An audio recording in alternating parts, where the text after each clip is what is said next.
Thank you, everybody. Let me just make sure that I acknowledge the folks who are here because they've played an important role in this. First of all, your congressional delegation, Senator Bob Menendez, Senator Frank Lautenberg, Congressman Frank Lobiondo, Atlantic County Executive Dennis Levinson, and Brigantine Mayor Philip Gunter. Obviously, this is a federal, state, and local effort. The first thing I want to do is just to thank everybody who's been involved in the entire rescue and recovery process. At the top of my list, I have to say that Governor Christie, throughout this process, has been responsive. He's been aggressive in making sure that the state got out in front of this incredible storm. And I think the people of New Jersey recognize that he has put his heart and soul into making sure that the people of New Jersey bounce back even stronger than before. So I just want to thank him for his extraordinary leadership and partnership. I want to thank the congressional delegation because part of the reason we're going to be able to respond quickly to all this is because they helped to make sure that FEMA financing was in place. And we're very appreciative of those efforts. And I want to thank Craig Fugate. Sometimes people just think FEMA and they don't think the people behind them. But Craig lives and breathes this stuff, making sure that we're providing the help that people so desperately need in these situations. I want to thank all the first responders who've been involved in this process, the linesmen, the firefighters, the folks who were in here shuttling out people who were supposed to get the hell out and didn't. You've helped to save a lot of lives and a lot of property. And one of the things that when you learn in these tragedies is the first responders, keep in mind their homes usually are underwater too, or their families have been infected in some way, and yet they make those personal sacrifices to help other people. So we really appreciate them. I'm just going to make a couple of comments. Number one, and most important, our hearts go out to the families who have lost loved ones. It's true that because of some good preparation, the loss of life was kept lower than it might have been. But for those individual families, obviously, their world has been torn apart. And we need to make sure that everybody who's lost a loved one knows they're in our thoughts and prayers. And I speak for the whole country there. For those like the people I just had the chance to meet on this block and throughout New Jersey and throughout the region whose lives have been upended, my second message is we are here for you. And we will not forget. We will follow up to make sure that you get all the help that you need until you've rebuilt. At this point, our main focus is on the states of New Jersey, which got hit harder than anybody. The state of New York, particularly Lower Manhattan and Long Island. We are very concerned about some situations in Connecticut as well.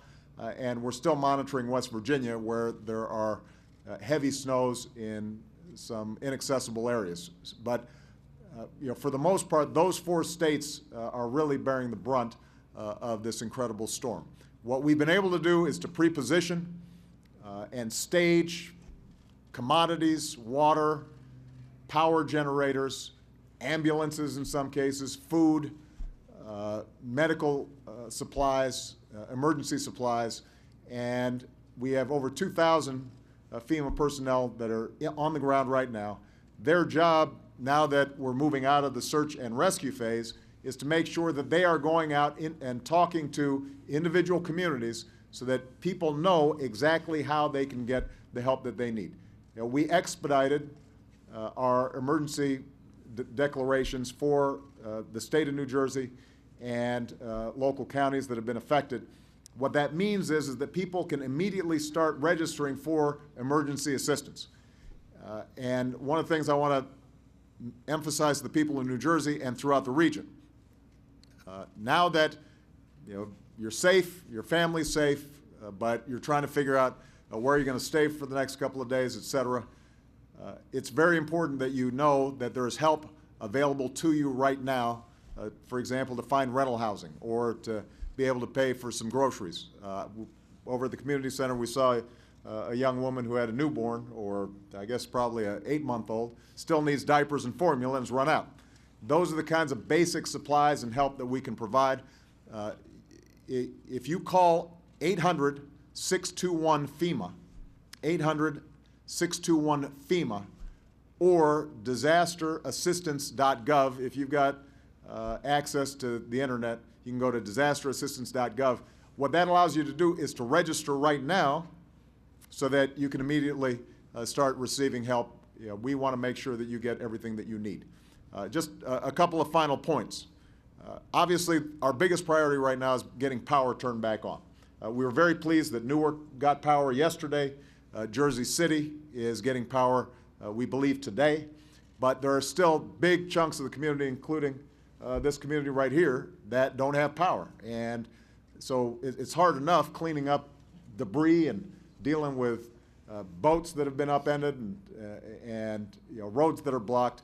When people don't have power, though, obviously they're disabled in all sorts of ways, and it's hard to get back to normal. So yesterday I had a chance to speak to the CEOs of the utilities from all across the country. And a lot of the states that were spared, that were not hard hit, or some states as far away as California, they have pledged to start getting equipment, crews, et cetera, here into New Jersey and New York and Connecticut as quickly as possible. And one of the things that we've been able to do, just to give you a sense of how this is an all-hands-deck approach, we're able to get C-17s and C-130s, military transport planes, potentially to move assets, personnel, to speed up the process of getting power up and running as soon as possible.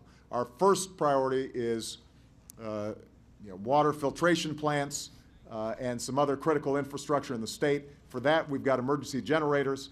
We've got a Navy ship that has some helicopters that can help to move assets around the state as well. And so we're going to be working with Governor Christie's office and local officials to identify what are those critical infrastructure, how can we get what's needed as quickly as possible. Just a couple other things that we're concerned about. One is as power starts coming back on, we want to make sure that people can also get to work. Obviously, there are a lot of folks in Jersey who work in New York, in the city, and in other places where transportation may be hobbled. One of the things I mentioned to the governor is the possibility of us using federal assets, military assets, as well as taking an inventory of assets from around the country that can be brought in so that we can help people get to their work. And Governor Christie also mentioned the importance of schools. The sooner we can get our kids back into school, the sooner they're back into a routine, that obviously helps the families and it helps the kids as well. So we're going to have a lot of work to do. I don't want anybody to feel that somehow this is all going to get cleaned up overnight. We want to make sure that people have realistic expectations. But what I can promise you is that the federal government will be working as closely as possible with the state and local officials, and we will not quit until this is done. And the directive that I've given, I said this yesterday, but I will repeat, and I think Craig and others who are working with me right now know I mean it. We are not going to tolerate red tape. We're not going to tolerate bureaucracy. And you know, I've instituted a 15-minute rule essentially on my team. You return everybody's phone calls in 15 minutes, whether it's the mayors, the governors, county officials. If they need something, we figure out a way to say yes. You know, as I was just gathering around, I had a chance to talk to some of the young people here who have been volunteering, going up and down the block, cleaning up debris. And when we were over at the community center, there was a restaurant owner who, for the last 18 hours, had been cooking meals, you know, just as his contribution to the recovery process. And you know, some of the folks were saying the food was better than they got at home. You know, you had a 15-year-old young man whose mother was disabled, and he was making sure that she was okay and taking on extraordinary responsibilities for himself, and but also for his mom. And you know, when you see folks like that respond with strength and resilience, when you see neighbors helping neighbors, then you're reminded about what America's all about. You know, we go through tough times, but we bounce back. And the reason we bounce back is because we look out for one another, and we don't leave anybody behind. And so my commitment to the people on this block, the people of this community, and the people of this state is that that same spirit will carry over all the way through until our work is done. All right? Thank you very much, everybody. Thank you.